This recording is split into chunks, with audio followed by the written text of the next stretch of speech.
Okay, so here's a story on Petunia, and the doll for the prize pack giveaway. Jim had asked me if I wanted to participate, and I, of course, agreed. So I have, like probably 70 dolls in the house here, and I thought, all right, well, I'll check and see which one, if there was one that wanted to participate in this giveaway. And so I walked among them, and I really didn't pick up anything from any one of them. And so I asked out loud, is there anyone that wants to come through for this prize package? And I felt that I needed to create a new piece, so I created Petunia the pixie, and she's not typically what I would do. She's her look and all of that is not typically my work. It looks more like Brian Froud's work, which totally thrilled me because I love everything Brian Froud, because he's a channel to the nature spirit kingdom as well. So at any rate, so I channeled Petunia and sent her to Jim, and then he can he can give you his response on all of that and tell you what he experienced in the following few days after that. Over to you, Jim.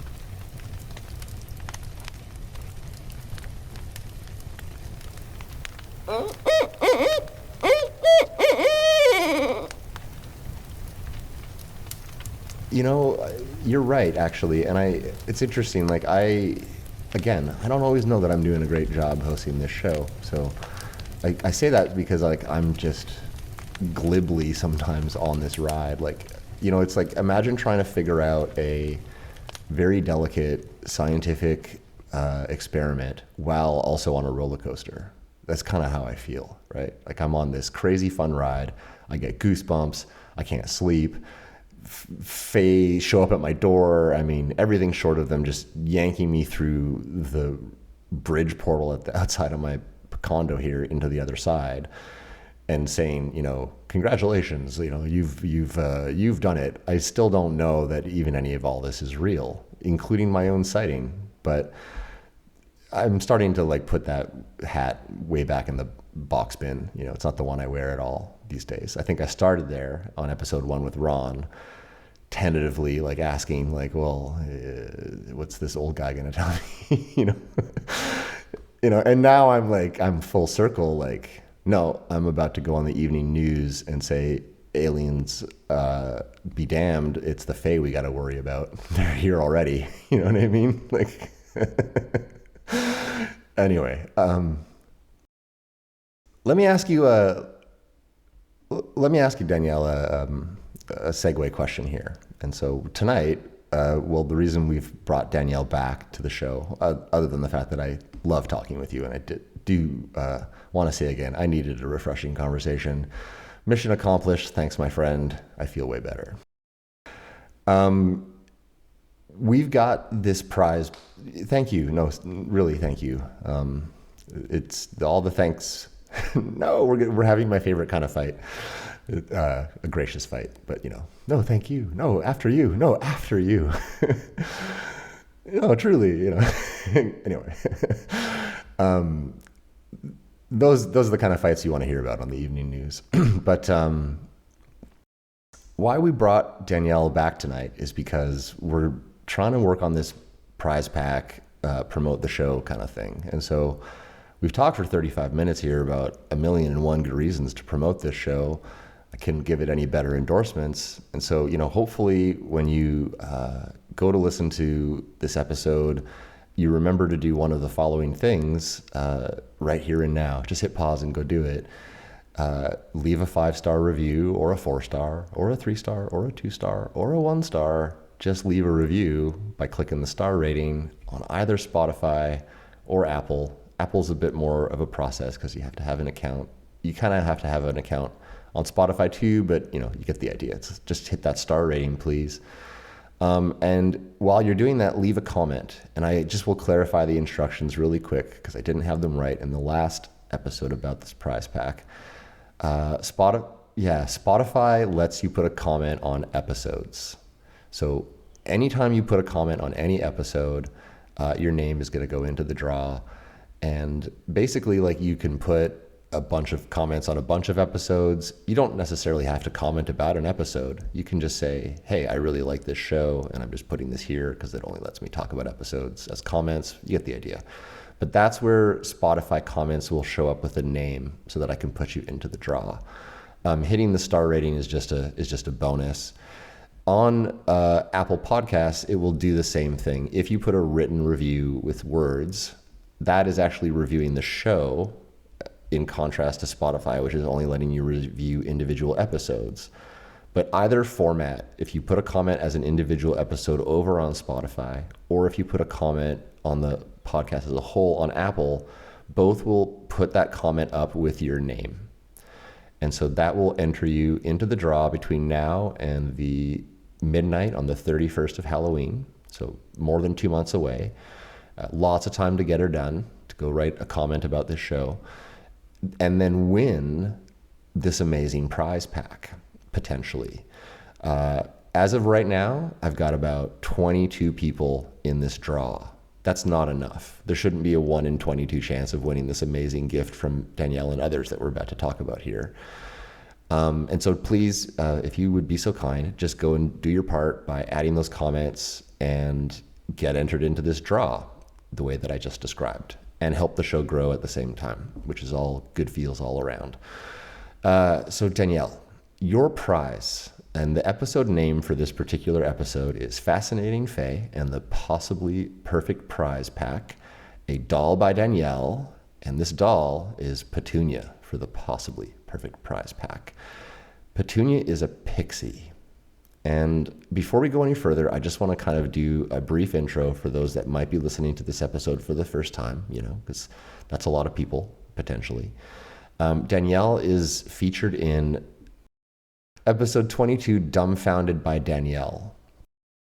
Well, that was weird. Did you hear that? High-pitched chirp?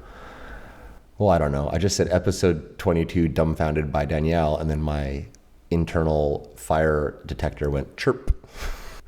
I know. This just, truly, yeah, you can't tape that down.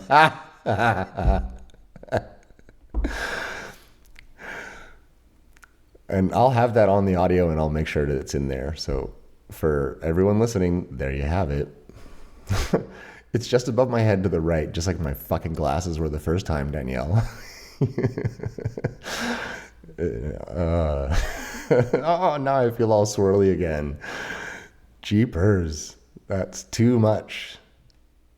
This is why it's like, this is why I don't know sometimes about hosting this show, because how do you come down from something as wild as all that, as Liz would say.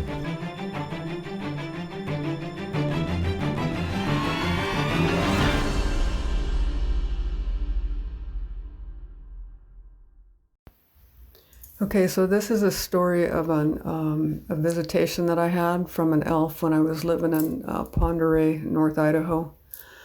And it happened about 9 years ago, like 2015. So I was sitting in front of the fire watching The Hobbit, creating a doll, and this energy came in behind me. And I was sitting in my rocking chair, and had I not been sitting down, I probably would have been on my knees, because of his presence was so absolutely noble and so regal and commanding and just full of grace. He was just an amazing, amazing energy to have visit me. So this story is called High Elven Blessings.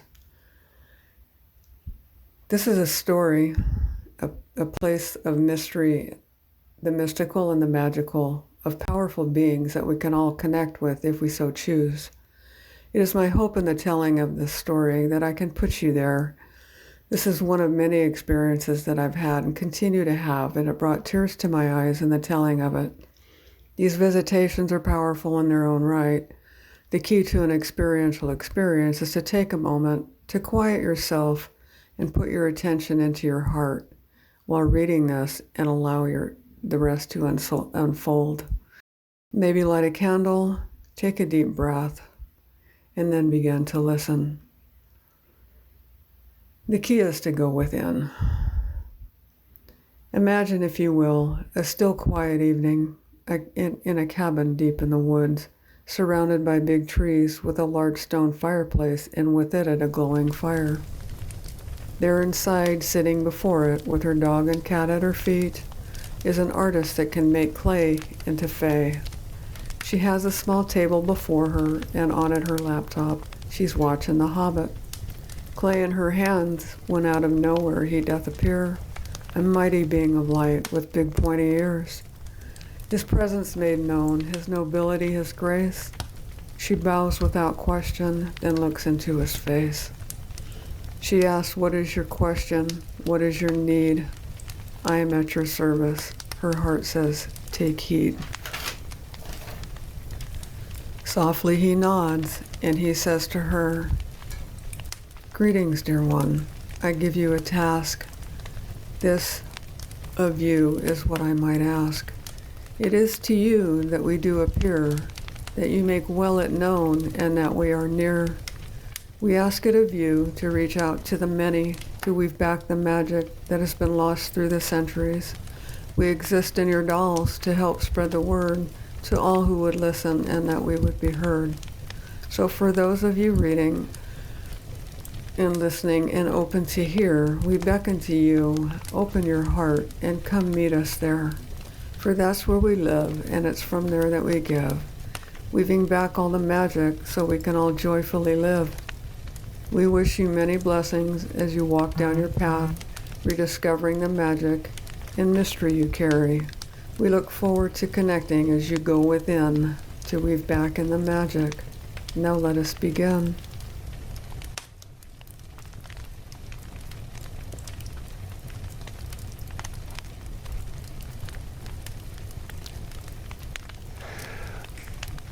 You're very, very modest about your skill set, and it's one of the things at the end of the day that I love talking with you the most for, is because you've got that. Despite your ability to literally laugh when the glasses are getting moved around my house as though oh ho ho ho, it's just like a little visitor that you've got, when it comes down to being able to represent yourself, you're not so quick. And that modesty is really powerful in and of itself. But for everyone listening, I'll do the thing here that, I don't think you're going to do for us, which is just say what I think is going on with Danielle, which is that Danielle is truly channeling the Fae. And I mean, I try to I get all messed up around the words. And then channeling the Fae, open channel. Those are your own words, so I'm not tromping on your own words, but I want to say it in a way all the time. I feel like I want to say it 20 times to make sure that what I said registers with people. So I'm just going to go way back so that I feel like my point has been really made here for you. I did not think fairies were a real thing before 2019 at all. At all. I mean, it just was in a Disney movie. You know what I mean? If you stopped me on the street and you were like, "What are fairies?" I'd be like, "Tinkerbell, Disney." Did I win the $500? You know what I mean? If it was one of those TikTok videos or whatever. And now I'm fully transitioned in my understanding of not only are fairies and the Fae completely real, there's an actual logic to how they exist, which is that they are in another dimension. They're possibly a type of superpositioned light or other quantum superpositioned or quantum entangled particle that we're in contact with because we're made of the same stuff. Effectively, all of this around us is an actual, not a joke, not a story time, not wishful thinking.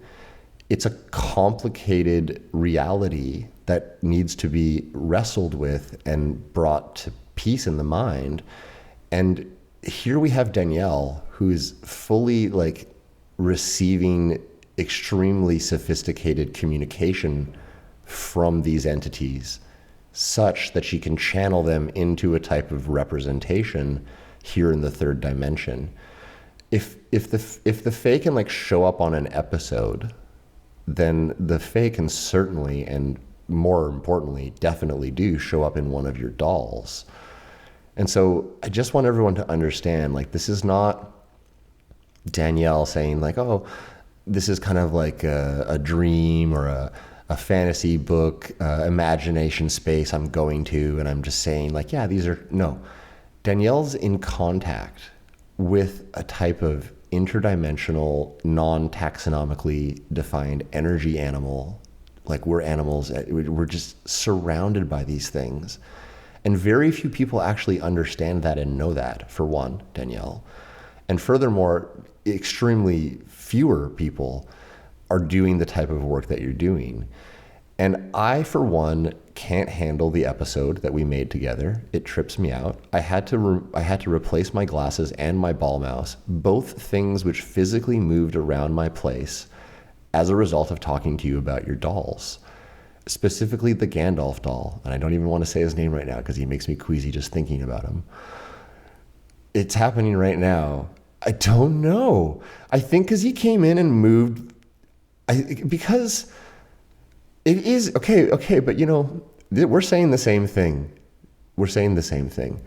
I'm sitting here saying fairies are real. Danielle can make them into the third dimension, and they can, that is such a complete process that then just talking about one of them can make them, like, because like you, man, this subject matter is the most impossible subject matter to talk about. I'm sorry. Let me just back up.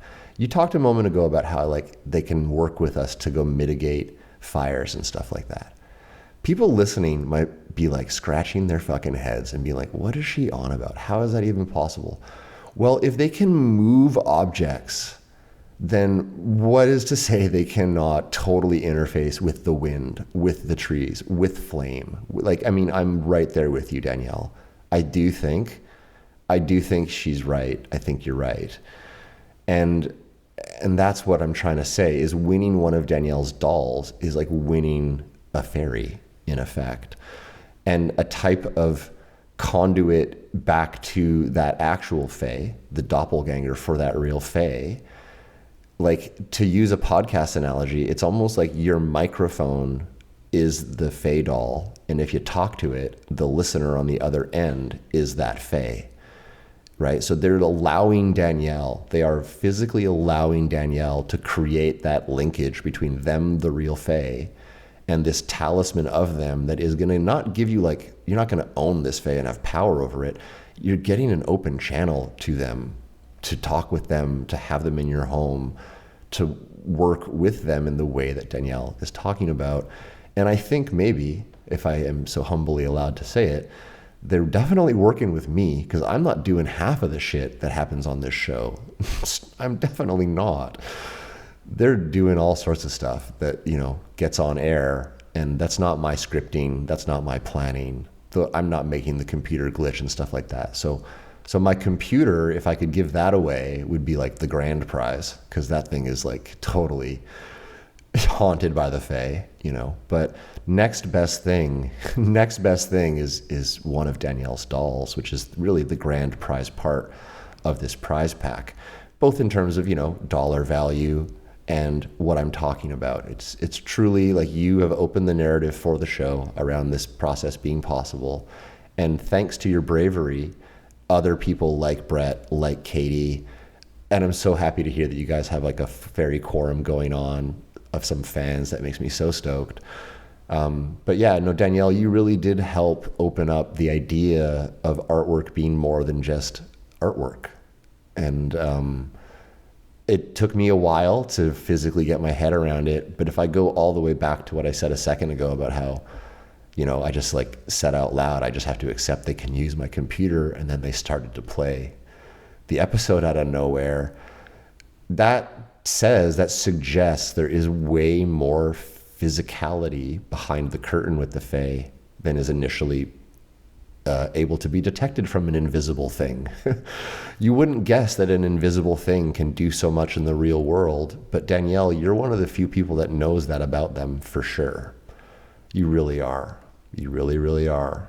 And you've gone so far as to take that instruction in hand, literally, and give them form, as you're saying. So I hope I did justice to what I think you're doing. I said back in our episode, there's a lot more going on with you than I think you let on.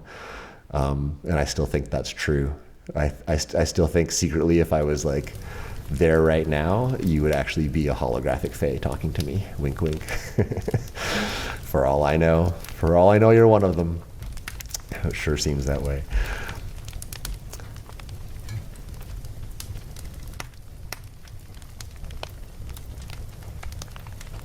Okay, and then of course, the meaning and the symbol, what she symbolizes, the name Petunia. When I looked it up, because I was curious about that, and it was what I found was love and faith and hope and unwavering spirit, which just is like freaking awesome to me, because you have an unwavering spirit. And I really believe that, she came to you for a reason. And it's just a reminder, I think, for all of us to, keep the hope and love and keep the faith and hold on to that unwavering spirit. So thank you, Petunia, for blessing us all with your presence. Thanks, Jim, for sharing her.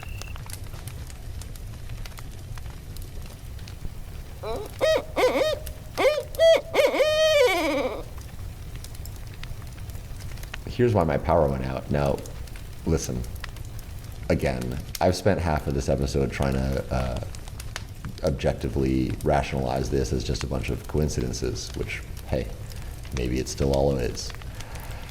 When you have a BC Hydro account here in Canada and it goes in billing over $350 specifically, we have what are called smart meters in Canada, and they will shut off your power automatically when they hit $350 of billing. Electricity billing, as you know, is like continuous, right? You're constantly, every minute, generating a few cents or dollars worth of power usage in your house, so it's constantly tracking it. And so more than 6 months ago, because we only get hydro bills here in my condo of like $20 to $40 a month, I had set myself up for my hydro billing payments, put everything in correctly, set all the settings for auto payments correctly, because I went in just now and checked this earlier before we got on the call, now that I have my power back. The exact moment that I clicked call was when the gigawatt usage meter on my account hit $350, and because of a toggle switch in the wrong position, it hadn't been billing my Visa card this entire time for 6 months. And so I finally, at the exact moment that I clicked call, is when I hit the threshold of $350 and the smart meter turned off my power at 7 p.m. Now, that's a very interesting juxtaposition to everything I've said, because immediately I thought, of course, she turned off my power, like she turned off my power. But I've said to you, like, do the Fae have a better look at time than we do? Many times on the show, I've wondered, is time not as linear as we think? Is it more of a circle? And can they pop in at certain junctures because of that, et cetera, et cetera?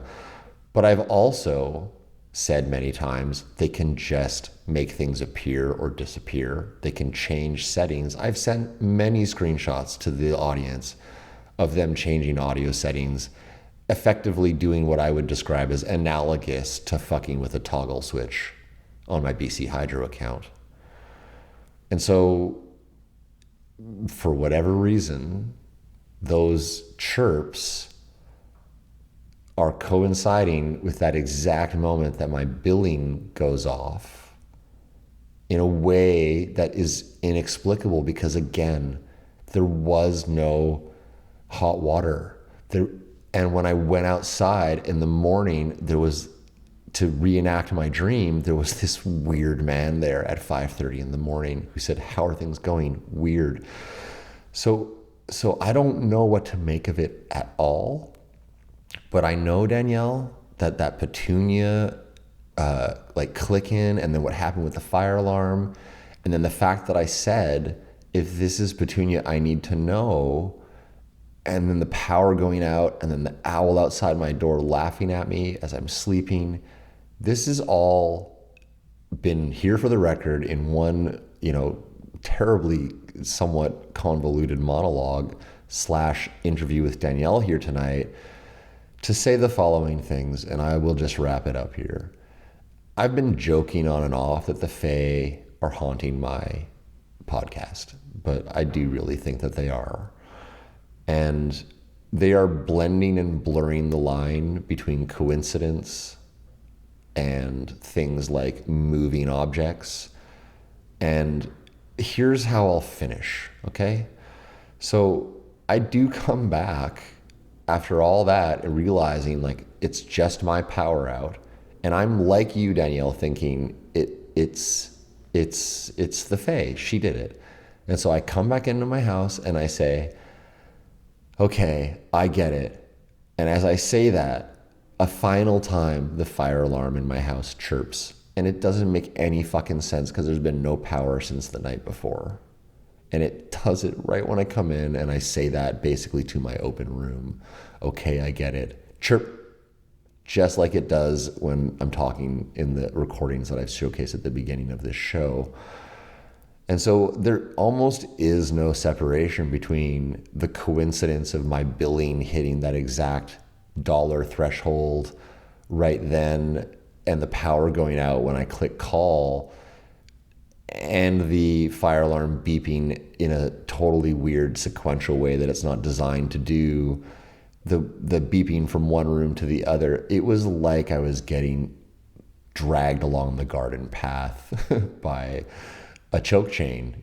I really felt a little bit out of control, and that they were laughing at me and having fun with me. And I kind of feel like Grimble Grumble and Petunia collided a little bit, or colluded a little bit, to pull that one off, because it had elements of both of them.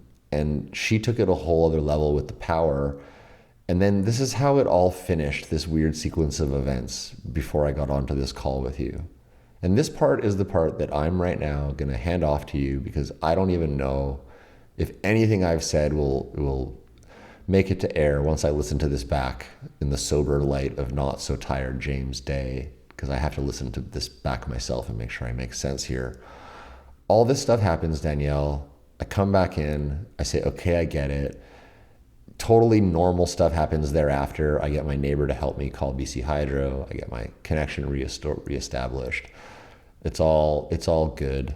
I'm starting to feel back in control. I have a hot meal, like I said to you, right? And I do my thing, which is like, I'm going to smoke a joint before I call Danielle. And I step outside this time. I'm not sitting in my chair because the sun is shining, and I'm like, going to go step outside. And I'm having a smoke. I'm smoking my joint. And I'm just thinking about all this, and I'm thinking about how to collect my thoughts to tell you all this in a way that makes sense, in a way that connects with you. I'm hoping it connects with you. I'm hoping you can tell me, James, wow, that's all sounds like a one string of totally Fae logical moves that they just pulled on you on your chessboard. And I'm thinking all this, and I'm like thinking about that man, and what the hell would make him say, how's it going? Weird, eh? And then like not answer me when I ask him where he comes from, laugh and walk off. It was just so flummoxing. I was like, this is all just too much. And I got myself thinking about how we started, which is when the Fae moved my glasses. And something that you and I were talking about, which didn't make it to air, was I was talking a lot about this upcoming episode with Emma that I haven't published yet, where the Fae really, really move stuff. And I was just thinking in this big, wildly free associating circle in my head as I'm trying to collect my thoughts. And I'm now thinking all in a full circle about, yeah, and they did really move the glasses into the ball mouse in my house. I guess this all is also true. And I'm like saying, yeah, and all those beeps are Petunia. I get it. I get it. I get it. I get it. I get it. I get it.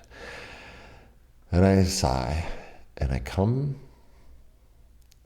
through the door into my living room, and in the very middle of the floor of my living room, somewhere that I cannot get down to, somewhere that I do not put things, are my two dumbbells. Side by side, right in the middle of my tile living room floor. They have come out from underneath the bed thing that I work on, that I keep talking about, where I keep them. I lie down flat on my stomach on this plywood board, and I reach down and I pick them up, and then I bring them up to my plywood level, and I work out with them there, and I put them back down. I haven't touched them all day, nothing. They're both side by side in the middle of the floor. The two heaviest objects that I have not actually stowed away in my house, Danielle, and the middle of my living room floor moved there. In the time that I went outside to have a smoke and thought about all this and then came back in. And then I called you.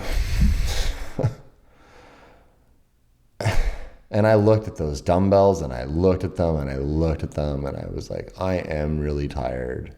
Was I just working out? Did I forgot? No, there's no chance. Then they moved those two. I guess I've been taken to school this past few days. I want to thank you for channeling Petunia. I don't feel like I've been left with really any doubt that that's what's happened here. And the ramifications of that and what that means for why this show exists and a whole bunch of more existential questions are really, really a lot to consider. But Danielle, this stuff is way more real and wild than I could have ever imagined.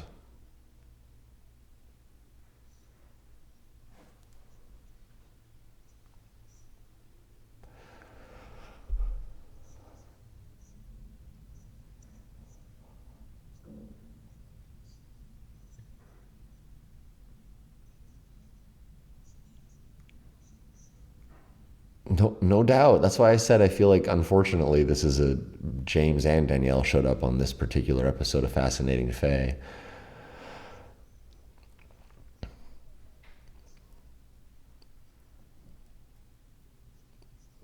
I think you ushered in a whole new phase of weird for me hosting this show by that physicality. And I do think, like, I've tied it back many times to, like, they moved the glasses for two reasons. One, like you're saying, all the better to see you with. The chirps and the fire alarm and the power. I mean, I did call her my powerful pixie, and she did take out the power just now.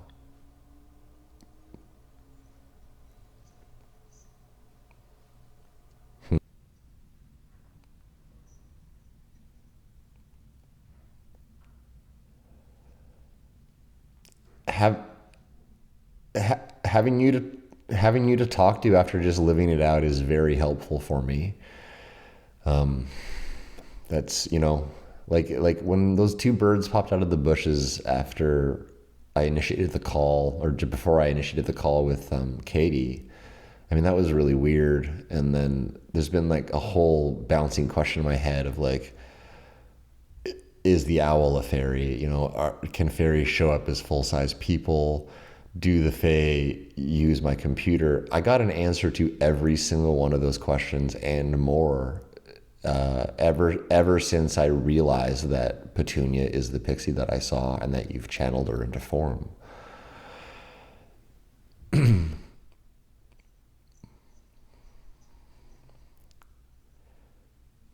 And when you and I talk, and you in particular, and I said this when I interviewed you formally for your episode Dumbfounded by Danielle, there's a lot more going on to you than I think, you talk about. And I just can't decide if you're coy or if you're like intentionally, keeping it because or just maybe you don't even really know just how crazy your skills are as a direct conduit to this realm.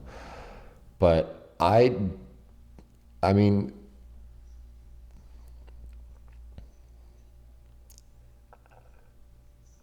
I do. I do.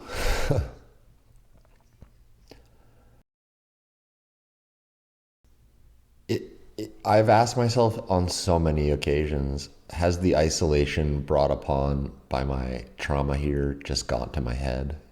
I've asked that.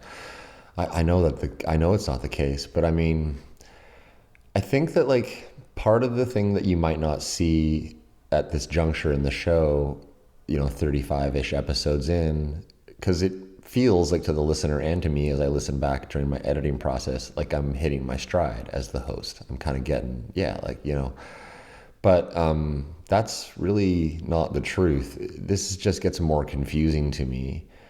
I'm hitting my stride as the host in the sense that like I'm just getting more comfortable talking to people on air, but behind the scenes, I'm continuously not sure that I'm doing a good job hosting this show or that I even want what this is bringing into my life, because I just a scaredy cat, I guess. I'm just a wimp. Here I am saying this is all real, but then when it actually is real, it's so real that I don't know what to do with it anymore. Careful what you wish for, etc. A lot of things come up that could explain what I'm going through, but it's that feeling. It's like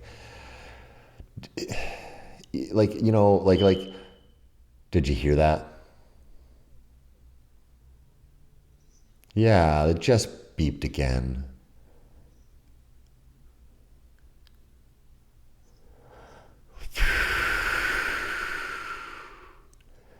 How many times? I'm so head to toe goosebumps right now. Oh, wow, there it is again. There it is again.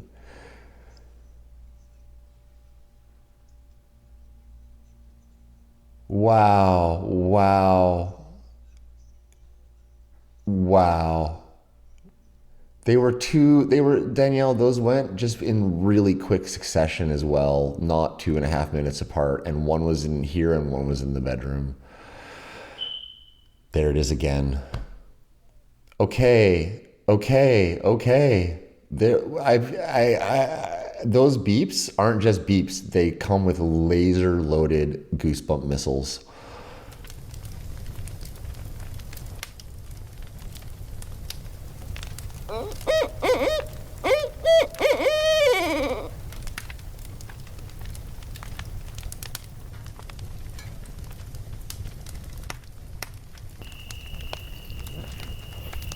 Okay, so Jim, you wanted a little bit of a synopsis of my take on what happened over the last few days, and felt like being on Mr. Toad's wild ride. I kind of feel like Petunia wanted this to, just be about Petunia, but, we kind of got off on a few different subjects at any rate. After that first reading of the High Elven Blessings, and the shift in the energy that we experienced, that kind of kicked it off for me, because, we kind of entered into, how we got softer and quieter. It was almost like we shifted into a totally different realm. That was fascinating to me. And then, and that carried over for, a couple of days. And then, of course, with, the whole recording the first 2 hours that we did the other night, and that disappearing, and then trying to get on and calling you, I don't know, that one night we were supposed to get together and your power went out, and trying to get in touch with you. Of course, I got concerned, and then thankfully it was just your power, and then setting up that whole next appointment, and then going 3 hours, which is actually pretty cool, and experiencing all the validations, with the fire alarm and the chirps and the joking, all joking aside, you taping everything down in your house to keep things from falling down and getting moved around. They're gonna actually, I think they're just, if they want to let us know something, they're gonna let us know one way or another. And it's the Fae, and we gotta, we're dealing with, magic and fun and jokesters and all that other stuff, and sometimes after, however many hours that we've tried to do that, it wasn't funny after the last one, but like I said, I don't know if I said this earlier, but the universe always works in our favor. So, I had to take a hard look at that, and I got pretty aggravated after the last one, but I just had to, chalk it up to, we just gotta go with it and see what else presents. But yeah, it was kind of a wild ride, and I expect at this point nothing less. I had a little white orb light flying around the house last night, and then had a visit.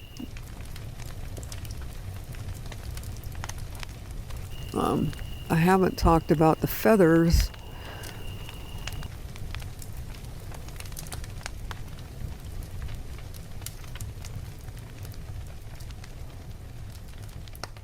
Okay, I'm back.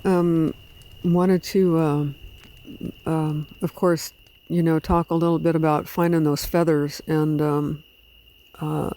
which kind of kicked off the day that we did the first one, when I went for a walk and found I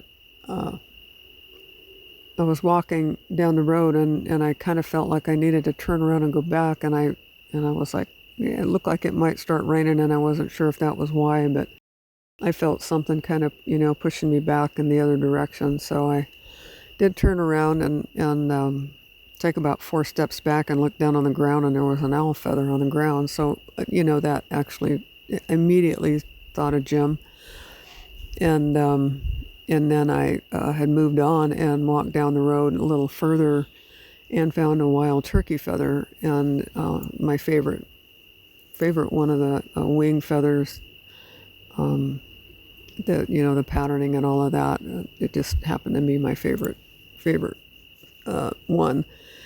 Then I went and continued on down the road, and went and grabbed a bite to eat, and then I came back and was walking on the same side of the road and found another turkey feather, which was massively huge, and the patterning on it was like nothing that I'd ever seen before, but it's the length of my thigh, so it was pretty big.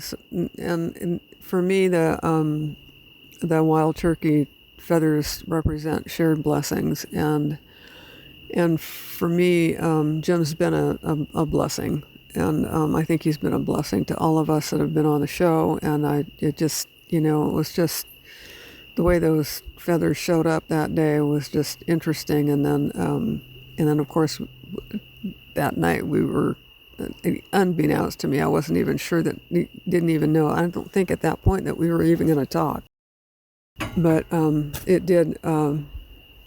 Just all brought you to mind, the feathers, and then so I just wanted to mention that. If you want to put that in somewhere.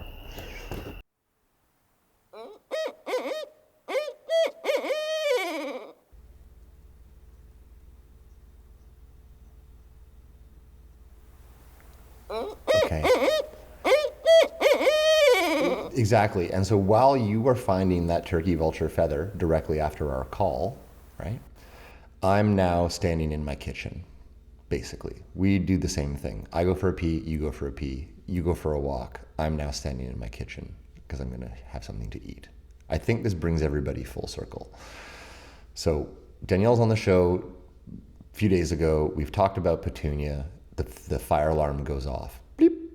As soon as I basically name your show correctly and name her as a doll that you've created, ding, acknowledged. That's how I look at it now. Like chirp, correct. And we had been talking extensively about birds and owls. And I said many times, when is a bird not a bird? And I have removed everything in my house that can possibly be moved around. And instead, there's a chirp above my head. One chirp, chirp. Now, let me take over here. So I do think that owl feather that you found is extremely hard to find. It's not easy to find owl feathers. They don't shed them in a way that is typical to be found during the day. And they're just kind of a small feather. They're hard to find. They're very light. You know, when owls fly, they don't make any noise because they've got such downy coats. That's why they're ghost flyers. They've got particularly downy ones trailing the back of their wings that actually suppress any cavitation of noise coming off the back of their wing. So they literally fly with no noise. But as a result, owl feathers are not easy to find. They blow away very easily. And the sequence of feather discussion and then the way that you find the owl feather, because I just keep talking about owls, and the most recent episode with Liz is all about owls. And then the shared blessings of the turkey feathers. And then the turkey vulture is a very interesting kind of segue feather to me, because it's like the turkey vulture is sort of turkey and vulture at the same time, hence its name, you know. But it also eats the turkeys, and like in the sense that like that's its main prey as a bird of prey, which is why it's called the turkey vulture. And so what happened next does have the weirdest yin and yang, up and down, push and pull, tug and tug, like tug of war narrative that I'm about to get into over what happened to me the next few days. So you're finding this turkey vulture feather. I'm standing in my kitchen. Now, I'm thinking about two things in my kitchen more than anything.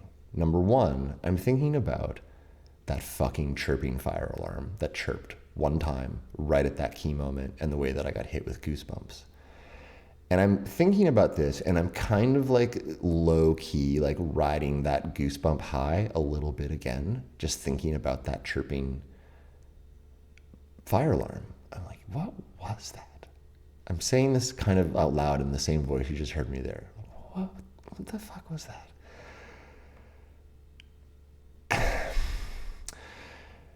And like, it's hard, it's very, very hard to describe what goes down next, but this is what happens next. And it took me a minute to get on this call tonight because I really had to collect my thoughts so that I can sequentially do this justice, because it's so unbelievable to me even. And I'm picking up a little steam thanks to your presence, Danielle, but I'm still really tired, so forgive me, everybody, if I sound a little rambly. I almost don't want to tell this story, I think, is part of the problem here. That's what's going on, because I don't want to evoke it one more time, but I think we're safe. I feel like the bumpers are on the bowling alley here tonight, and it's not so crazy tonight. Also, I honestly also feel like a bent tuning fork. Like it could be happening all around me, but I'm all like resonant out. I'm like fucking spent. So they couldn't get another sound out of me if they tried. Analogies aside, so I'm standing in my kitchen and I'm thinking about the chirp, and I'm also thinking about what Danielle said, specifically what she said, where she said to me, this is in our pre-conversation, and she said it again here tonight, I don't usually make dolls like this. And I'm thinking about that a lot, and I'm just thinking about that because it is unusual, and I do try to pay attention to this show with a little bit more of a critical listenership than just like there's two ways to listen to a conversation. You can listen to a conversation for your chance to speak next. Most people do that, unfortunately. or you can listen to the conversations like I am, which is kind of trying to be like a scientist slash totally untrained, like whatever you want to call it, like a paranormal investigator, basically, looking for patterns, looking for knowledge, looking for things that might just get missed as like basic words, but then if you hear them in the right context. So I'm just thinking about like, why did Danielle make something that she doesn't normally make? And I'm thinking this because I respect you quite a bit, and I'm going from the baseline of Danielle has a process, and I've seen this process. Like you said, you have 70 dolls that follow a fairly similar look and feel, and Petunia's not that really. And so I just am asking myself, why is that? And you had said it's what came through when you asked, does anything want to come through specifically for this show? And so I'm standing in the kitchen and I'm contemplating this, and I'm contemplating the beep that happened when I said, we're here tonight to talk with Danielle about Petunia for the possibly perfect prize pack, Danielle from episode 22, and the beep. And I say out loud in the kitchen, I say out loud, is Petunia the pixie I saw? Oh God, I'm getting it again right now. Did you get that there? Fuck me. And she's here right now. Right now. I'm fully lit up with goosebumps. So I say in the kitchen, please don't do the thing with the... So I say in the kitchen, is Petunia the pixie that I saw? I say that out loud because my thoughts are connecting real time. I hope I helped everybody know what my thoughts were doing and why I said that out loud just there. And then my fire alarm goes like this. Beep, beep, beep, beep, beep, beep, beep. Oh, I'm getting goosebumps again right now.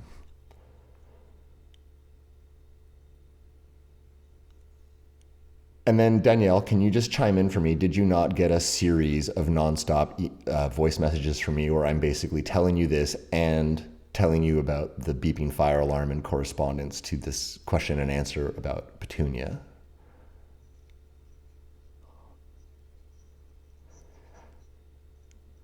Okay, so I'm rambling on to Danielle. I'm like, Danielle, I just asked in the kitchen, is Petunia the pixie that I saw? And then my fire alarm went beep, beep, beep, beep, beep as an answer. And what was your response to me telling you that I think pixie that I saw is the doll that you made? What happened when I told you that? Because I think... this is in retrospect, and I'm not even halfway done telling you the crazy, powerful stuff that happened next after this beeping fire alarm, because it goes on, which is why Danielle and I are trying to talk for the third time tonight, not the second. So Danielle gets her goosebumps. I'm like, yeah, right, there you go. And I felt like, there you have it. You know what I mean? Like, haha, like I got you back. Got you back, motherfucker. You made a fae of mine without even realizing it, and then just got hit. Haha, like, you think you can fucking move glasses with one of your fae in my house? Look what I just made you do. That's how I felt. I felt vindicated in my playful fight with Danielle for fae supremacy.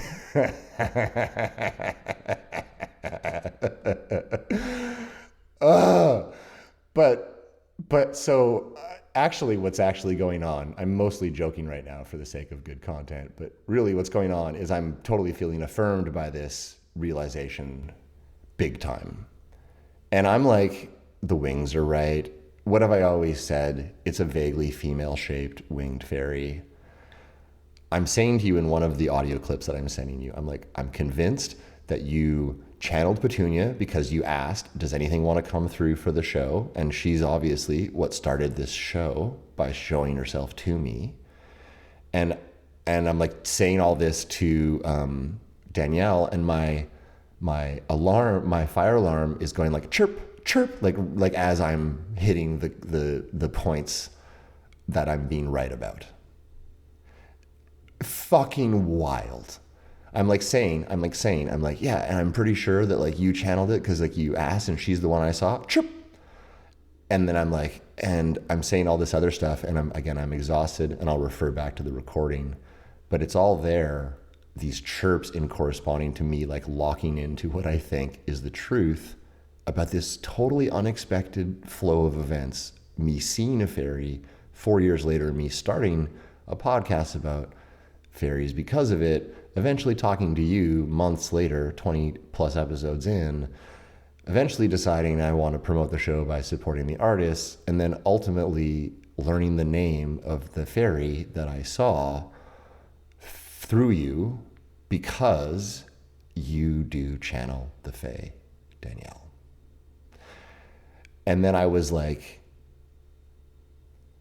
not happy with you because that is so strange, and I am okay with fairies existing and everything, but this is getting to a whole other level, and you're very powerful.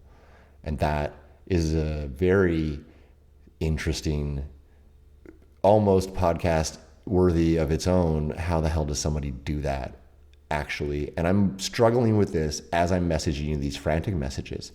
And I'm also real time, as this is going on, I'm thinking to myself, why on earth is the audio missing the way it's missing if this is the case? I'm just really confused about that. And I'm saying to you in one of my messages, I'm saying to you, it's that fucking gnome grimble grumble. And then the alarm goes beep right then. Do you remember that one? And then I was like, fuck. He's okay. Do you want to know what I think? And as I'm getting to say this, I feel this weird rush of cold air right above my temple. And just before I got on to start this show, I asked again out loud, is Petunia the pixie that I saw? And I felt a weird gust of air that actually moved my forehead hair right above my forehead. And I'm in my closed condo. There's no air moving in here right now. But let me finish, because that just sounds like, I don't like to drop those kind of non sequiturs. Hey, I just felt a cold wind and it moved my hair. I don't want to leave that shit hanging out in the air. Sorry, everybody. But it is happening as we're talking about this again, because Danielle channels the Fae, and she's gone ahead and channeled Petunia. But Grimble Grumble, that crafty little motherfucker, hitched a ride on, he hitched a ride on Jem's Ring camera, and then through getting talked about on my show, ended up on my MP3 recording a few times throughout this show process. He spread out from the show process, both like literally, this is what happened. He got into my computer. I'm sure of it, because William and I, for example, there would have been no way for him to know that I'm talking to William about coming on the show unless one of two things is true. He simultaneously knows the heart of my future guests who don't even know that they're planning on coming on or when, or he's listening to my computer and he's picking up some of the pre-correspondence that I'm lining up guests with, or both. I don't even fucking know at this point, but it just gets so wild. So I'm acknowledging Grimble Grumble. The alarm is beeping. I'm acknowledging Petunia. The alarm is really beeping, like really beeping. And basically they're both Fae. And this whole conversation is missing a piece that needs to get inserted here. And I'm sorry that I forgot, but it's been a long few days. One of the things that I was talking with Danielle about is how I was wrestling with the question about how the Fae are in fact using my computer as I'm talking about. Because I know I'm saying that, but objectively, I do not know how that is happening. And therefore, I'm not actually totally sure that it's happening, because I just don't know. It doesn't make sense. Like I said, I know how I'm using my computer, but I don't know how they are. And I did talk to Liz at length about this. And in Liz's episode, the way that I edited her episode is such a way that she says something to the effect of, they learn these digital tools, and they do learn the tools that we give them, whatever they may be. So going back to the idea that Grimble Grumble hitched a ride with Jem on new technology, aka a brand new way for gnomes to say ooh-ah, like it talks about in his song. After chilling out for so long, the internet and all this digital tech has come along and the Fae have learned it, which is why Liz is catching these orbs. And so basically, like, I'm acknowledging you as doing it through clay, and I'm getting technological acknowledgments over here at the same time. So they're either listening through the computer that we're talking, Danielle, or they know that we're talking at the same time. But the way that we share shared goosebumps makes me feel like they know that we're talking at the same time without using the computer at all. That's what I really do think. Again, going back to the space and time part of this debate, we talked yesterday about the fact that are the Fae omnipotent in the sense that do they have observer status over time sequence? How are they pulling off these quote unquote synchronicities or serendipities? Like, it's all just too much for the mind to boggle. So I get off track, and the only way to stay on track in this particular type of discussion is to just go back to what I always ask my guests to do, which is just go sequentially through what happened. So I'm standing in the kitchen and I'm thinking about this beautiful conversation. And at this point, I don't know that it's lost. I'm just standing in my kitchen because I've just come back from having a piss. And I say out loud, is Petunia the pixie that I saw? My fire alarm goes beep, beep, beep, beep, beep, beep, like in quick sequence, in a way that it is not designed to do, I need to add, because I've looked it up since, and I've been playing around with these fucking things for the past 2 days trying to figure out if they're broken, which they are not, unfortunately. They're just hijacked by the Fae. So I go down now to my computer. I'm losing it halfway to Danielle. I'm like, Danielle, I'm pretty sure Petunia is the pixie that I saw. I'm pretty sure Grimble Grumble is, and this is me now in retrospect, I'm pretty sure he was a little bit jealous. And or I have this weird dream that I'm going to talk about in a second. Or not jealous so much as, this is going to sound so weird, but if you could think about the way that you channel Fae as into clay, okay?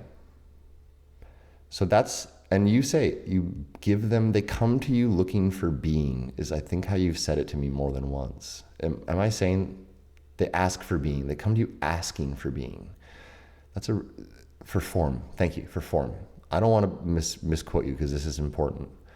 Because I'm trying to get the audience to follow a kind of bouncing ball with me to sing the same song, essentially. They do come to you asking for form.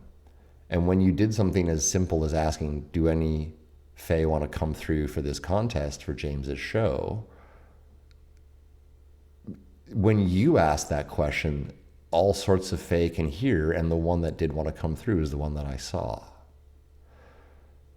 And at any other time that you ask that question or otherwise feel compelled to make one of these dolls, it's the same. But in this case, it just happens to be Petunia. And so now she's in form, meaning she's kind of here in the third dimension, right? Grimble Grumble is messing with the seeds and stuff over at Jem's house because Jem isn't you. Jem isn't a wizardess who's openly asking out loud, basically creating an incantation between our realm and the beyond the veil to produce knowledge and therefore the form of the Fae like you're doing. Jem is just basically like a normal British woman with kids and a family who's taken a weird interest in gems, which again, I think Grimble Grumble and Jem with her gems in the garden, and it's so many G's, it just continually blows my mind that it's that they're like that too. Like they're also nattering away in my head with Fascinating Fae, this, that, and the other. Everything has to rhyme because Petunia the pixie, you know, Grimble Grumble the gnome, Jem and her gems in the garden. But I do think that Jem's cameras are kind of in a way like you and your clay. I think Jem, if you're listening, I hope that you're starting to figure out, Jem, that you're more like Danielle than not, and that you're more like Brett than not, and that you're more like Liz than not, and that you're like really doing this, and that they've chosen you and they're choosing your camera and your device to mess with, not others. Not anybody out in that garden with a camera is going to have this happen, and not anybody's going to have what happened to me just happen either, with their smoke alarm, household electricity, and computer, which, you know, little teaser there. But so basically you give Petunia form. Now we're talking about all sorts of things, but I'm actually talking quite a bit to you in the episode, if you remember, the one that's lost, about Grimble Grumble, about Liz and her cameras. We're talking about that all throughout the episode until we get to the point where I now introduce Petunia and the doll and the prize pack, which is when the first chirp happens. I get up, I have this intuition that this is what's going on. I come back to my computer to tell you I think Petunia is the pixie I saw. And I lie down to go back at my computer, and that's when I see the fucking missing audio. And I'm like, how is this all happening at once? I'm hearing the first chirp when I first say Petunia. That makes me feel weird. I have this revelation, and this is something I didn't mention, but I have to say, and sorry, I'm so tired, but I feel like I've said a lot of the first part of this over and over again, and I will move on here in a second. When I was standing in my kitchen and thinking about the chirp and thinking about Danielle saying to me, I don't usually do this style of doll, I felt all of a sudden exactly like I felt when I saw my fairy. Do you remember me telling you that, Danielle? I felt exactly like that all of a sudden for no reason, and that's why I asked out loud, is Petunia the pixie I saw? And that's what had me running back to my computer so hot. And I do have all these recordings that I'll be able to weave in here.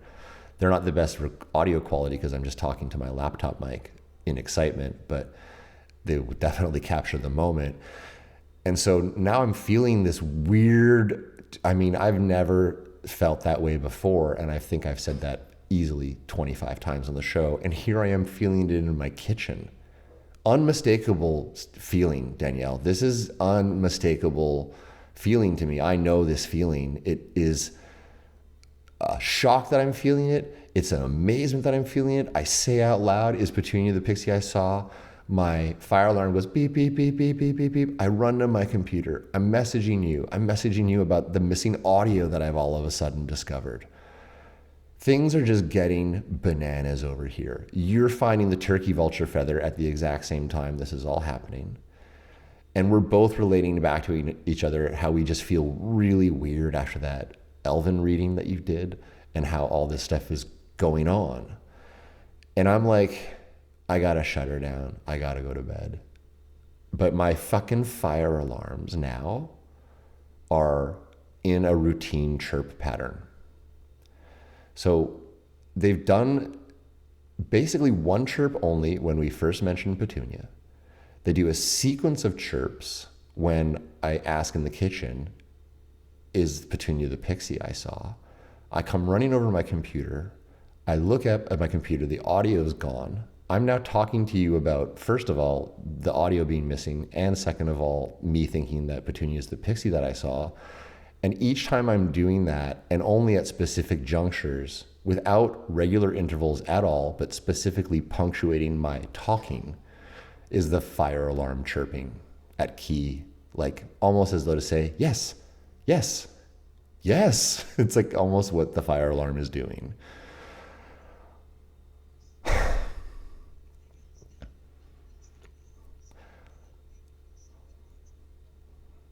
I'm glad you see it so clearly, because I'm now hung up with you. I'm done sending you messages. Okay. And now my fire alarm in my living room area, which is where I'm sitting now and recording, is just going chirp. And about every 2 minutes and 30 seconds or so, it's doing that. And it's doing that because it's been like triggered into low battery mode. And let me just clarify my thinking here, just so that I can, even though all this has just happened, I am noticing that my fire alarms are currently chirping every 2 minutes, which seems pretty regular. And I'm just thinking to myself, man, I'm a really good self-hypnotizer. I'm really good at working myself up into goosebumps. Look at me. The fire alarm has just been chirping the whole time. I just haven't been noticing it or something. Like, because now it's just doing something normal, right? Not normal, because it is chirping like a low battery all of a sudden, but it is chirping in a normal way for the device to chirp when the battery is low. And so I go online and I'm Googling, how do I fix this, whatever. And I'm really confused because I live in a new condo. It's only 2 years old. And I'm looking at the model number. I can see it clearly. And that's what I'm Googling. And it's saying it has a 10-year backup battery life.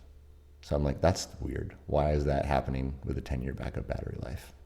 But whatever, shit gets made in China. It's not good. So it maybe just, I'm just on this rational path, right? And it's still going like chirp, chirp. And it's like, and I finally figure out, okay, they have this discharge function where if they're doing this, you can press and hold the button and discharge them so that they don't do it anymore. And so I get one of my canes, because I have high ceilings, I have 10-foot ceilings in here. And I extend my walking pole to its full height, and I manage to get up to the button and press it. And it goes like beep, beep, beep, and it just stops chirping. And I'm like, oh, thank goodness, I need to go to bed. That was all so much. Now, fuck, how do I adequately describe the next sequence of events so that it makes sense for everybody?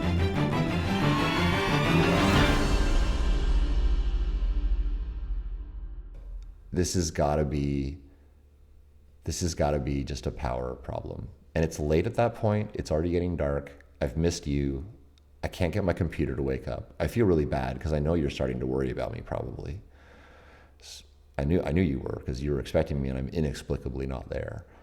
And I don't have you on my phone or anything, so I can't call you. The only way I know how to get a hold of you is on Facebook, and I can't use my phone at all because of my mobility issues. I only talk to my phone in a fixed position with my voice to text. I never even touch it. It's way too painful for me to do those micro motions. And so I couldn't even try that way to get a hold of you. It was just too much for me. I was already exhausted. So I decided to go to bed. And I know I sound like a fucking broken record here, but before I go to bed, I'm like, I'm just going to smoke a joint and chill out and think about this. And I only have one spot in my house where I can sit down, which is at my bay window by the door to smoke. So I go do that. And I'm smoking and I'm thinking to myself, I'm bouncing it all around. I'm like, okay, Danielle and I talked and I heard it chirp the very first time when I mentioned her episode name. And that was really weird. And then it didn't chirp again at all for more than an hour. I'm thinking this out loud, like I'm talking out loud to myself because I'm trying to do the thing a confused, somewhat disoriented person would do, which is talk themselves through things. I've been in traumatic events and I've used to teach first aid. It does really help to talk out loud if you ever find yourselves in a bad spot. It really does help. Just a reminder to everybody, no matter what that might be. And so I'm like, okay, so it went off the first time, and then it did go off in a weird way when I said, "Is Petunia the pixie that I saw?" And I only did say that because I felt that weird thing in the kitchen. And I'm like, and Danielle confirmed. And I'm starting to feel more like this is the Fae going on here tonight again for some reason. And then I'm like, I say to myself, I did just sit here a moment ago and ask if this is Petunia. I need to know. And as I, oh God, I'm feeling like I'm going to throw up here. And as I say that, the fire alarm goes, warning, warning. But the way that it does it is it does it by saying warning in the living room and warning in the bedroom, because the message that it contains is warning fire, warning fire. And so the only way for it to achieve warning, warning was to do it from once in the living room and then once in the bedroom, one after another, two totally independently wired devices. okay.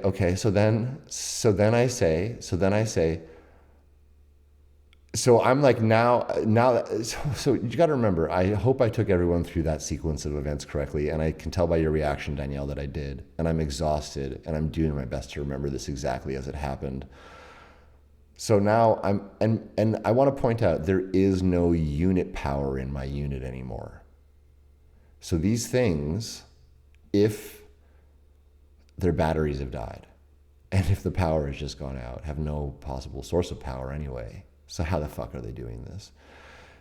It goes, warning, warning. And I'm full head to toe goosebumps. I feel that presence of Petunia again. And I say, I get it, out loud. I say, I get it. What is this? And the fire alarm goes like this. It goes, carbon fire. And the other two alarms that this device contains, it contains two alarms. It contains one that says warning fire, and it contains another alarm that says warning carbon monoxide. And so I say, after it says warning, warning, back and forth from the two rooms, in quick, it made them both go off, not simultaneously, but in sequence, which is fucking crazy. I then ask out loud, what is this? And it goes, carbon fire. And as soon as I hear that, I just immediately am hit with the thought of the djinn and their smokeless flame from the episode that I have with Aaron in Okie Pinokie Adventures. And he talks about how the djinn are like known as a smokeless flame. And I immediately simultaneously am hit with the thought about how I keep talking about how the Fae are a type of light-based, pure energy-based light form brought to life, and like everything around us is effectively alive. And I kind of take the message in retrospect, and I'm about to tell you about a dream that happened and a bunch of other weird stuff. But it was like warning, warning, and then carbon, fire, carbon-based light forms, fire, light, basically. There's something there that hit me when it was happening that, remember, Petunia, whoever is doing this, is trying to talk through my fire alarm. So she's limited to very little vocabulary choices and beeps and boops. But she's working that one thing I quote unquote didn't tape down to its fullest. Not the least of which is the exact moment I click to call you, shutting down my entire unit power. So now I get my cane and I'm going over to the fucking machine because I'm like, I'm going to press and discharge this machine once and for all. I'm still, I know this is hard to follow, but I'm not like fully convinced still. So I'm wrestling back and forth. And when I say I'm not fully convinced still, I mean like episode 34 in, I'm not fully convinced still of even what I saw or that any of this is actually going on.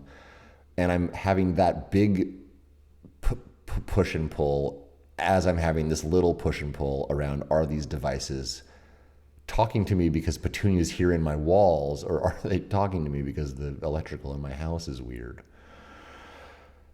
And I finally, because I can't talk to you, I guess, and I'm just so exhausted at this point, my computer won't turn on. There's so many things that feel to me, this is going to sound so hard to capture, but it feels to me like everything I'm touching, I'm wearing nitrile gloves with cotton swabs in the tips of the fingers, so that everything I'm touching is like not, I just feel like, why is my computer not starting? Why am I like, it just feels like everything isn't happening the way that it should. And all the stuff that is happening is just out to fucking lunch. Does that make any sense? Like reality has flipped upside down in my house. The power's gone out. The fire alarms are talking to me. I'm saying out loud, I think Petunia, a doll you made, is a pixie I saw 4 years ago on my boat. I feel like a fucking crazy person. And I feel it hardcore last night. not well. I was like, this is way too much. I'm feeling better today about it all, but it goes on. Can I continue? I'm sorry to talk so much, but there's more to this that keeps happening. Are you with me? Are you able to follow this in a way that am I sounding logical on some level anyway, to you at least, Danielle? Okay. Well, thanks for that. Thanks for giving me permission to. I'm doing that for everyone listening, but truth of the matter is, I'm like, this is Fae roller coaster ride. They've got me on it. Whoa. But, try to imagine you're thinking those thoughts and you didn't feel that way before. It's a lot. I'm just a person. I'm just a man. I'm not anything special over here. So I'm wrestling with this. And so I decided to go to bed. And I'm thinking to myself about my groceries. I'm like, my fucking vegan ice cream. I don't want that to melt. Damn it, I wish these stupid fucking strata people paid. Like, I've had problems with this unit when I moved in. There was like a water leak and it's only 2 years old. I was like, I just wish this fucking building was built better. This is what I'm literally going to bed now, still mad about this. And this is the weird thing. There's so many weird things, but I'm like fully done with this fucking fire alarm business. It's not done anything at all day, except for those 2 things where it says warning, warning, carbon fire, after turning off the power, nonetheless. But it did a whole bunch of weird stuff the night before. So it's like, it's also, to me, it's like the second business with the fire alarm is like, yes, we are in the fire alarm, James. You don't believe us? Here, watch. Let me turn off the whole power to your house. Do you believe me now, right? Well, this is the thing, is the initial night was confirmed, and I have talked to 3 or 4 people now, because I see people passing by my window all day, that there was weird fire alarm business the night that we were talking. And that's in everyone's unit. And then it just, as mysterious as it is, resolves itself. Next day is the day that we're supposed to talk. My power goes out. And so I'm connecting the dots in a logical way. Yeah, it's the building. I go to sleep. And I have this dream. And so I do want to say, when people come to me on this show and say things about dreams, sometimes I'm hesitant because a dream can just be a dream. It can literally be anything. But I personally do not dream very much, unfortunately. And I don't dream very much because I have severe chronic pain and I shift a lot at night, and it's hard for me to get into REM sleep. I have to sleep with like a bolster under my legs, one under my arms. I can only sleep on one side for about 20 to 30 minutes. It's a mess. And so part of my daily business is I just try to keep things really chill over here because I don't get a lot of sleep. I don't get a lot of quality sleep. I'm always in pain, and I'm constantly struggling with challenging legal matters. So this is why, like, when the Fae start messing with me to this extent and try to make me so into the Fae that it's all I'm doing, I just push back on them a little bit. I'm like, yo, I'm a physical human being. I gotta navigate this shit, or my statute of limitations and other legal benchmark dates will pass me by. Can you all just fuck off? But I digress. So I decided to go to bed, and I do. I'm like finally just in bed, mad at the building, not still really, I don't know. I'm so back and forth, and sorry for that, everybody. I'll just continue the rest of the story as though it's just fully Fae and I believe it for sake of brevity, and I'll stop trying to caveat myself. I just want to be a good host of the show, and I don't want to be a fantastical torch bearer running full on off the edge of the cliff and leading everyone behind me. So I try to be metered, but this did all go on. And so I go to bed and I have this dream, and I do not usually have dreams, is really what I'm trying to say. But this one, this one and what happens with it is too much. So I'm having the dream that I describe where the technology is not working right. And it's different this time, though, this dream, than the previous times I've had it. Because as I'm having this dream, I can hear and feel this laughter happening in my dream at me. I'm being laughed at, but I'm being laughed at like a trickster might be laughing behind the curtain when they just pulled a prank on you, if that makes any sense. It's exactly like that. I'm being snickered at, but in particular, I am getting laughed at like this. I'm getting laughed at like, ha, ha, ha, ha, ha, ha, ha, ha. I'm hearing like more or less that from one of the parties that I'm hearing laughing at me. And I'm trying to use my computer, I'm trying to use my phone in my dream. I'm going between the two because each is not working. And I'm getting that cotton swab fingertip feeling like I'm not touching everything the way it should. It's just not working. I just feel like I'm here, but I'm not. I'm out of sorts. Like, yeah, just like flicking the light switches, but they don't quite sound right. They're not obviously turning on. This is all the same stuff happening in that kind of dream phase. But that was so like what was happening in my waking experience when I was trying to call you. That it was disturbing. But I'm having this dream, and I'm aware at some point that I'm having this dream because it's unusual for me to dream, and I do lucid dream pretty often, actually. I have a floating dream sometimes when I do dream that I'm pretty in control of and other stuff. So I'm kind of like, yeah, I think I'm dreaming. This is weird. I've learned, because this dream is so repetitive, to recognize it, I guess. And so I'm feeling like that a little bit. This is so unfucking believable. And so I'm having this dream that everything's not working. And in the dream, I'm hearing this ha, ha, ha, ha. And I wake up. And I wake up, and it's dark. I mean, it's fully dark. My house is totally quiet. Fuck, I'm sorry. I have to go back quickly to toss in a small detail before I go to this cliffhanger. Sorry, everybody. As I decided to go to bed after the fire alarm business did the whole thing where it was like warning, warning, carbon fire, and I had no power and I couldn't turn on my computer, and I was feeling totally like I need to just go to bed.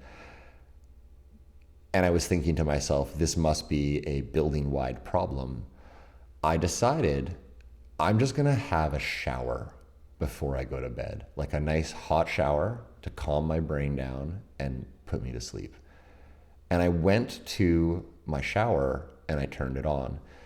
Now, this building has a boiler, which means there's no individual in-unit hot water heaters. The hot water from this building comes from a central source of hot water to all the units. It's pretty nice, actually, because you can have like a 2-hour long shower and the hot water never runs out. So I go to have this shower and there's no hot water. None. And I'm running the shower for like 10 minutes with my hand under it, and it's not getting warmer.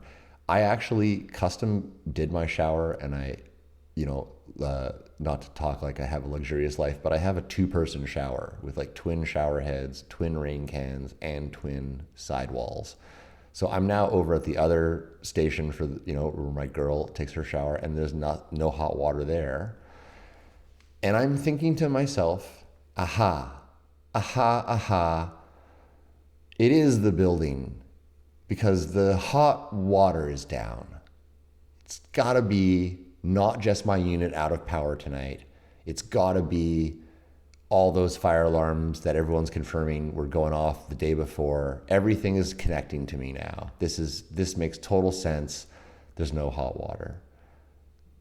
But now that I've since figured out it was only my unit that lost power and no one else's, it doesn't make any sense that there was no hot water. It does not make any sense that my computer was not turning on.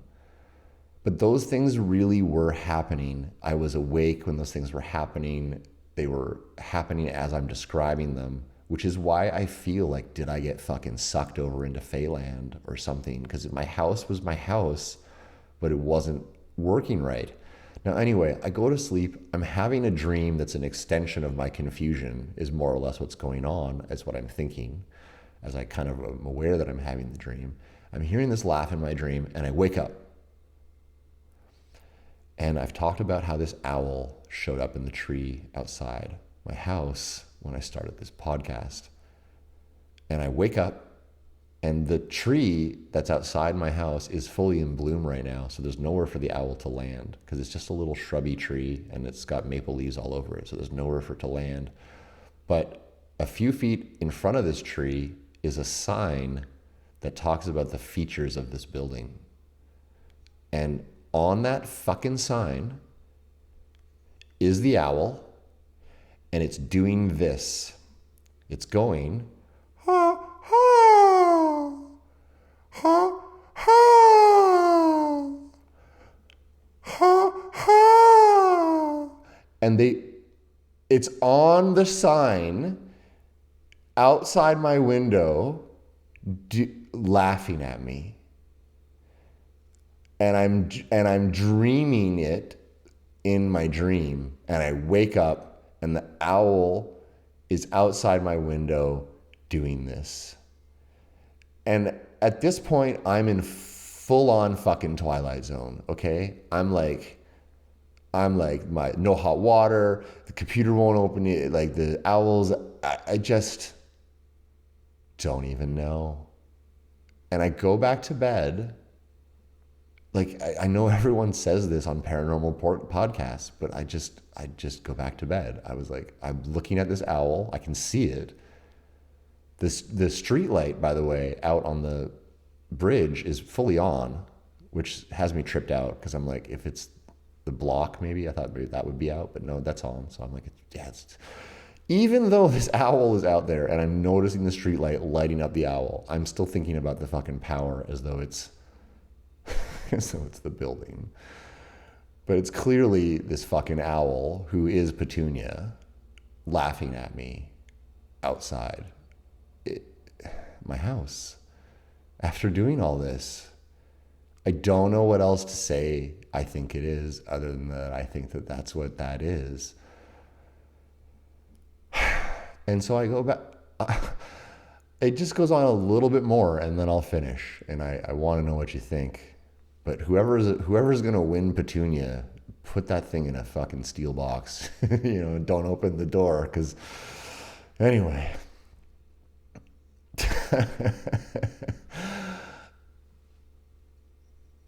This is too much. This is all too much. I go back to bed somehow. I just fall asleep, I guess. I'm exhausted. I think I'm just fucking exhausted. But I watched that owl, and today I looked up. They do make that call. It's not like the owl was laughing at me. They do make the call the way I described. It's a call. Do you want to know what the call is associated with, as far as the ornithologists have determined? That call of like ha ha is how they call their young back to the nest.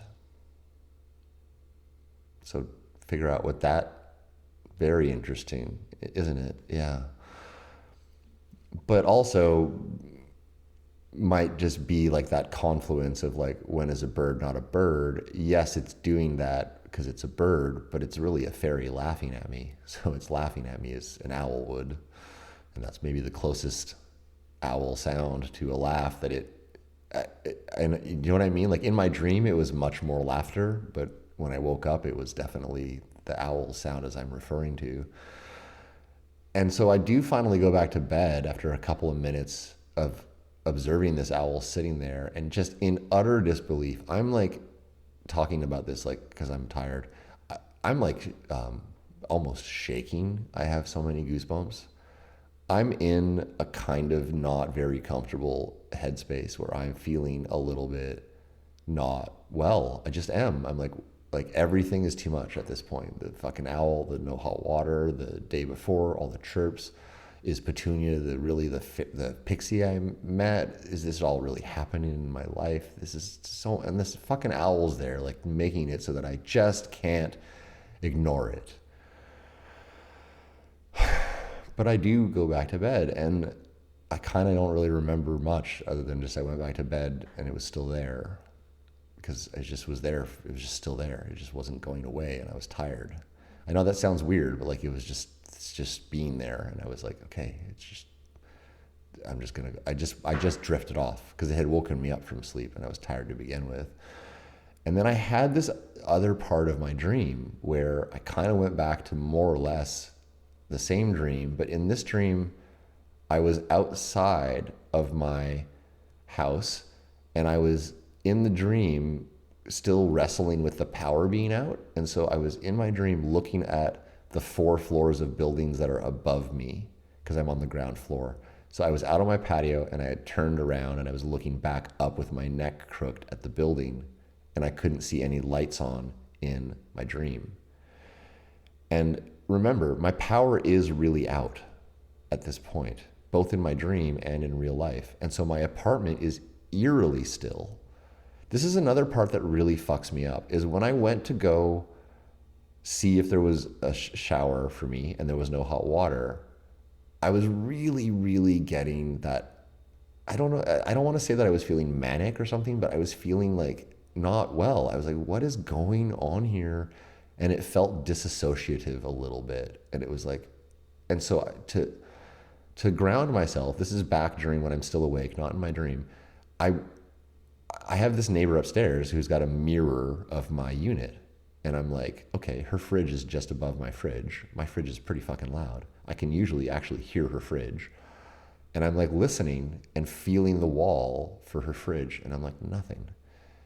And I'm like walking around my apartment and I'm listening and I'm listening. And I'm like, this is only 7 p.m., 7:30 p.m., 8 o'clock at this point, after I've tried to have the shower and it's not working. The sun is down.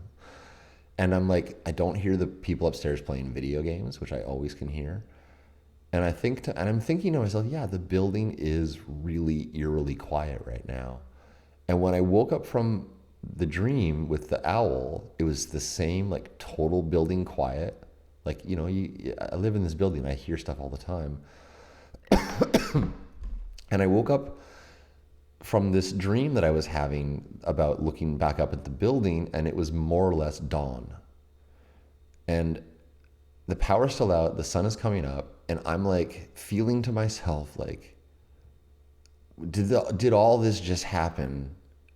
I know that I'm just waking up from sleeping because I'm in my bed and I'm feeling like just that weird, like not like if you've had too much to drink and you wake up the night after and the morning after and you're like, whoa, did that all just happen? Like, what the fuck? I can't really. It was kind of like that, but it wasn't because I was drunk and I couldn't remember. It was because it was all so clear that it felt like, did that really all just happen? That's such a weird sequence of events to describe happening. And I'm like, no, I bet you the power's out in the whole building and I'm just freaking myself out. This is what my mind snaps to when I finally wake up. So I get up, I pull on my underwear, I walk through my dead house because it's still dead. I walk out at dawn. It's like 5:30 in the morning, maybe. I don't have a clock or anything at this point, so I don't know, but it's just the crack of dawn. It's pretty dark out actually still. And I go stand on my patio, like in my dream, and I look back up at the building. And then I hear behind me a noise, and I turn around and there's a man standing there. And he says, "How's it going?" And I turn and I look at him, and his face is really fucked up. Like, it's like open sores, a lot of them, like a kind of person that might have a methamphetamine addiction really, really bad. But this is worse than that. This is worse than that. This is like hard. This is hard to look at this man's face. Now I gotta explain. It's like dark out. I'm on my patio at 5:30 in the morning. I have just walked out facing outwards and turned around and I'm looking up at the building and I immediately hear this fucking man behind me. Right where I had just been facing forward moments before. I turn, he's got all these sores on his face to the point where it's actually hard for me to look at him. And I can see him primarily because the street light that I'm referring to is on. and more than anything. And he says, so I'm looking up, he says, how's it going? And I snap around and I look at him, and he's grotesque. And he says, weird, hey?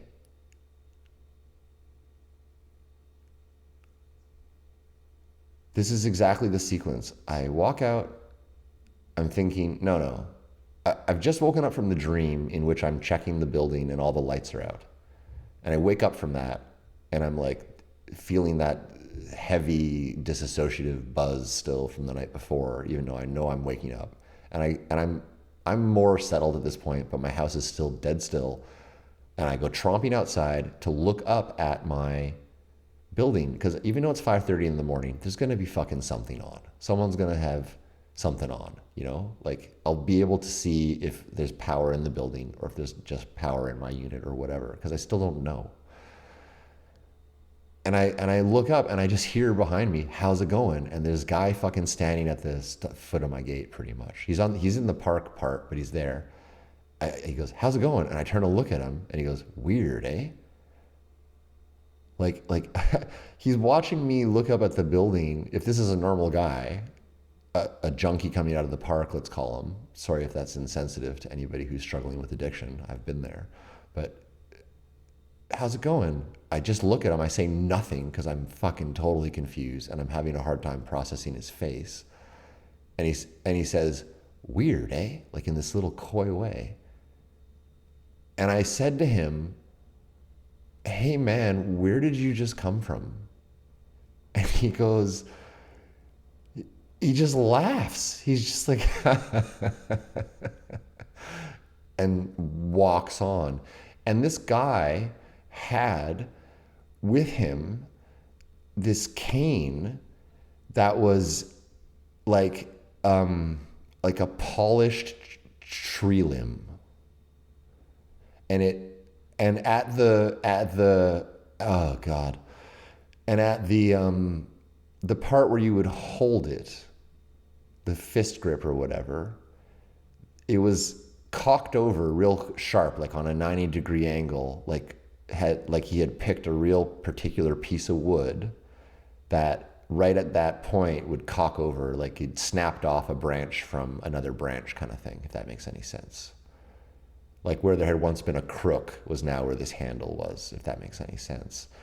And it was totally polished and shiny, and the crook went over his hand, and he was gripping it below the crook. And he had this mangled face, and he otherwise was in, like, I guess what I would just describe as like normal clothing. Like he did not really look particularly disheveled or anything. And when I was asking him, like, where did you just come from? I think I was meaning to ask him, like, did you just come up out of the park? But the way that he laughed at me was so fucking weird. And where did he come from? And what is he doing out in front of my house at 5:30 in the morning? And why does he say to me, how's it going? I snap to look at him. I don't say anything. And his response to me is weird, right? And I'm like, and when he says that, I just gave him this look that must have said, if he, like, what is going on? And I just asked him, like, hey man, where did you just come from right now? And he just laughs at me and walks on towards the bridge, over the bridge, and gone. And I've never seen him before, and I've never seen him, like since, like it's been a day, but I know the homeless people around my building pretty well. Homeless people are kind of like normal people. They kind of have their zones and neighborhoods that they are in, and so it's not like, Nanaimo is not a big place. There's not it's not a huge population here. The downtown core is maybe 10,000 people. And so, where I live, I know who's around, and I've never seen this guy before. And Danielle, you and I were talking about the faceless woman that came to my door that I talked to Claire about. And we were talking about the faceless guy that showed up at the start of my episode with Drake when we talked the other day too. And the woman showed up at dawn, and the guy, he showed up at dusk. Both were when those events happened. This guy was on the borderline of having no face. He had so much stuff going on with open sores on his face. His face wasn't right. I don't know what else to really say. He had a face, but this was not easy to look at. And what was he doing with this weird, it looks like one of the canes you would put on one of your fucking figurines, is honestly what it looks like a polished twig that's like, you know, obviously like an elven staff type of thing. So that happens at 5:30 in the morning, and I'm like, at this point, pretty much done. I come inside, the sun comes up, I eat a cold breakfast out of my fridge. I'm still somehow mad at the strata for the shitty building, even despite all of this. And I'm like,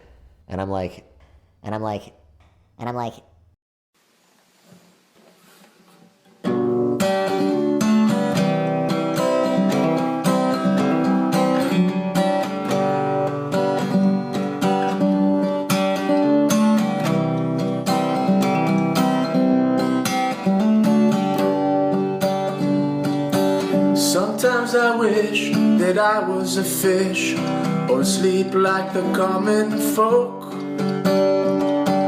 But I'm wide awake and I'm without breaks.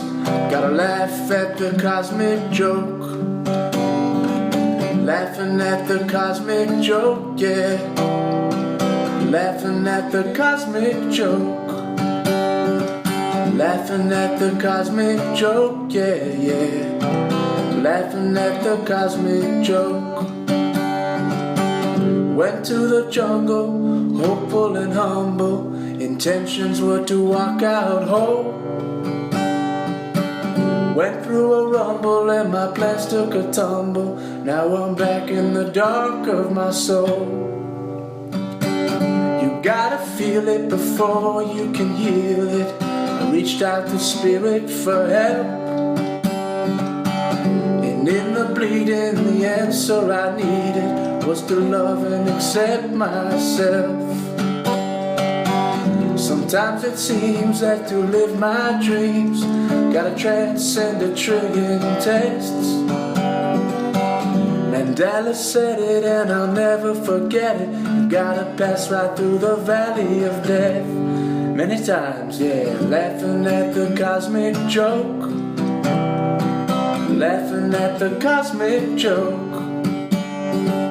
Laughing at the cosmic joke, yeah, yeah. Laughing at the cosmic joke. I met a goddess, thought that she was the hottest, and I simply couldn't help but explore. She was a siren, lured me to her island, and my bow broke apart on her shore. But what is love? It's confusing as fuck when the feelings teeter-totter and bend. Well, that's enough time to work on my stuff. Yeah, the woman crucified me again. Sometimes it seems that to live my dreams, gotta transcend a trillion tastes. Mandela said it and I'll never forget it. You gotta pass right through the valley of death. Many times, yeah, laughing at the cosmic joke. Laughing at the cosmic joke. Laughing at the cosmic joke, yeah, yeah. Laughing at the cosmic joke. Laughing at the cosmic joke. Laughing at the cosmic joke. Laughing at the cosmic joke, yeah, yeah. Laughing at the cosmic joke.